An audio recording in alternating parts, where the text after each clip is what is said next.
Hello नमस्कार यहाँहरू सम्पूर्णलाई। अहिले म मेरो खेतीमा आएको छु। मेरो खेती भनेको शिव 87 नगरपालिका वडा नम्बर 3 मा पर्छ। पहिला यो ठाउँलाई धरमपुर 1 भनिन्थ्यो।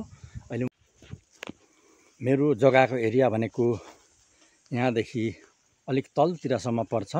यो बाँसघारीदेखि करिब ऊ चाहिँ हामीले देखिरहेको टिनको घरसम्म मेरो दक्षिणपट्टिको सिमाना पर्छ। यहाँहरूले देख्न सक्नुहुनेछ ऊ पर धानको माझ देखिराख्नु भएको छ। यहाँहरूले त्यो धानको माझ हो। एकपट्टिको जग्गाको पाटोको त्यो माझ हो। ग्राभेल बाटो छ। बकाइदा हिउँदो बर्खा कहिले पनि यहाँ हिलो कादो हुँदैन। जतिखेर पनि सवारी साधन आउन सकिन्छ। यहाँ मेरो पूर्वपट्टिको साथ पर्छ। पर यहाँहरूले देख्नु भएको छ धानको कुन्यौ।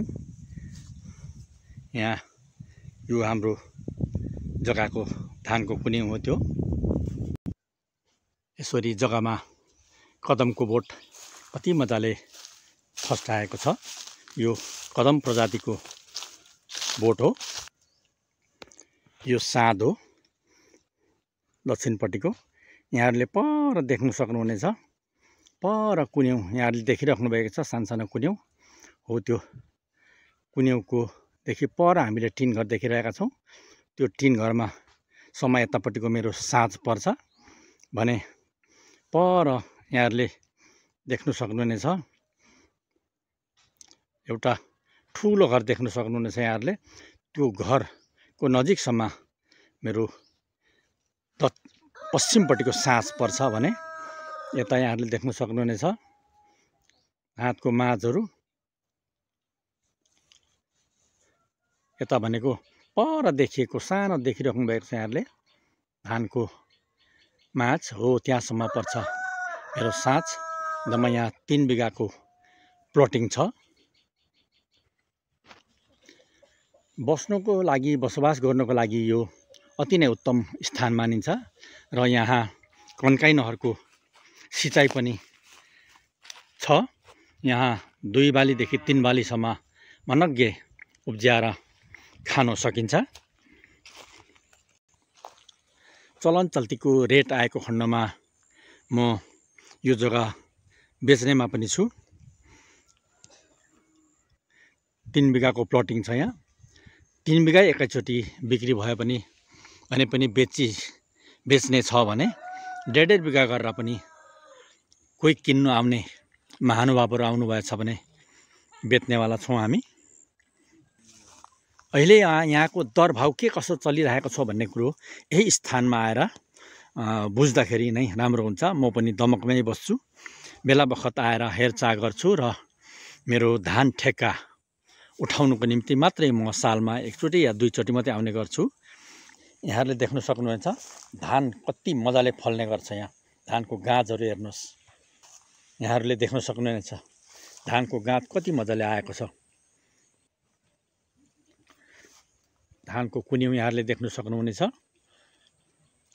1 2 3 4 5 वटा कुन्यौ यहाँ लस्करै लागिरहेको हामी देख्न सक्छौँ। धेरै जसो यहाँ सर्ना र रन्जित धान रोप्ने गरिन्छ। यहाँहरूले देख्न सक्नुहुनेछ कति मजाले मास लगाएर राखिएको छ।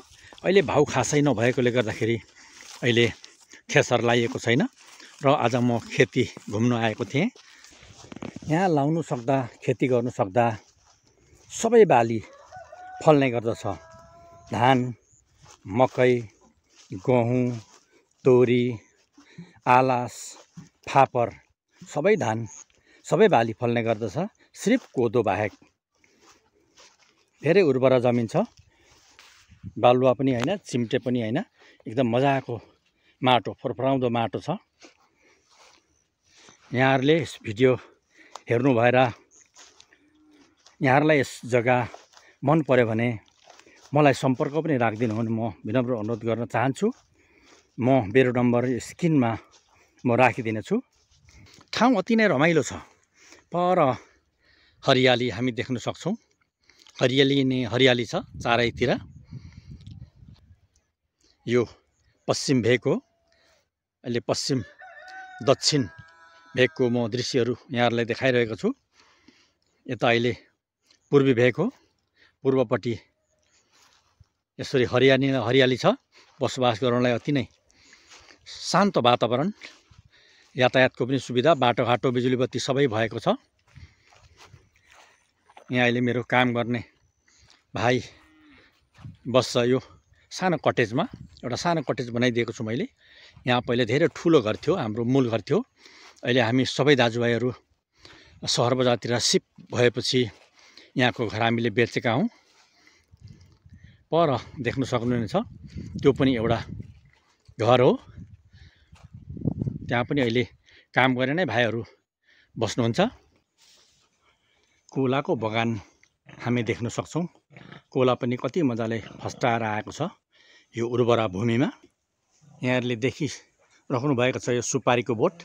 यो सुपारीको बोट हाम्रो आपाले रोप्नु भएको थियो र अहिलेसम्म पनि यो सुपारीको बोट यतिकै देख्दा हामी खुसी व्यक्त गरिरहेको छु। म हाम्रो आपा अहिले यस दुनियाँमा हुनुहुन्न र पनि उहाँले रोप्नुभएको सुपारीको बोट अहिले पनि देखिरहेको छु र फली पनि रहेको छ।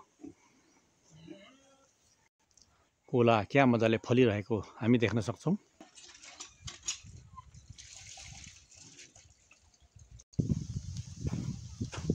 बाँस घारी यहाँहरूले देख्न सक्नुहुनेछ। यहाँ बाँस पनि मजाले मौलाएर आइरहेको छ। विभिन्न गृह कार्यको लागि यो बाँस उपयोग गरिन्छ भने बाख्राको लागि घाँसको लागि पनि प्रयोग गर्ने गरिन्छ। यता जस्ट पर यहाँले देख्दै हुनुहुन्छ नि, त्यहाँ हो त्यो बाँसझ्याङ हो। त्यो बाँसझ्याङ भनेको हाम्रो उत्तरतिरको साँझ हो, जग्गाको साँझ हो। उत्तरतिरबाट अहिले म फेरि यो जग्गाको बारेमा, जग्गाको 4 किल्ला म देखाइरहेको छु यहाँहरूलाई। अघि दक्षिणतर्फबाट मैले देखाइरहेको थियो। पर एउटा ठुलो घर देखिराख्नु भएको छ, त्यहाँ पर्छ हाम्रो, त्यहाँसम्म पुग्छ हाम्रो साथ सिमाना। अघि मैले देखाएको थिएँ यहाँहरूलाई धानको माच। पुनः अहिले यहाँहरूले देख्न सक्नुहुनेछ यसरी लाइनको पनि 4 फेस आइसकेको छ। अति नै सुविधा छ यो ठाउँ। हवस् त, तपाईँहरूलाई यो ठाउँ कस्तो लाग्यो, मेरो जग्गा, मेरो खेती यहाँहरूलाई कस्तो लागिरहेको छ? यदि यहाँहरूलाई मन पर्यो, इच्छा लाग्यो, चाहना भयो भने यहाँहरूले किन्नको लागि पनि मसँग सम्पर्क गर्नु सक्नुहुनेछ। मसँग सिधै सम्पर्क गर्नुहोला। मेरो नम्बर स्क्रिनमा म दिनेछु, यहाँले सम्पर्क गर्नुहोला र यहाँहरूले फिल्डमै आएर हेर्नु सक्नुहुनेछ। त्यसको लागि पनि मलाई नै सम्पर्क गरिदिनु भने पनि म विनम्र अनुरोध गर्न चाहन्छु। यहाँले देखिहाल्नुभयो मेरो जग्गाको 4 किल्लाहरू, मेरो जग्गा के कस्तो छ, मेरो माटोको जग्गाको माटोहरू कस्तो छ र के उब्जनी हुन्छ र जग्गाको अवस्था क्वालिटी पनि कस्तो छ भन्ने कुरो पनि मैले यहाँहरूलाई देखाइसकेँ। यहाँहरूलाई अब सबै मैले जानकारी दिइराख्नु नपर्ला। हवस् त, यहाँहरूलाई कस्तो लागिरहेको छ भिडियोलाई लाइक कमेन्ट सेयर गर्नुहोला र यहाँहरूलाई जग्गा खरिद गर्नु मन लागेको खण्डमा सिधै मसँग पनि सम्पर्क गर्न सक्नुहुनेछ यहाँहरूले। हवस् त, धन्यवाद।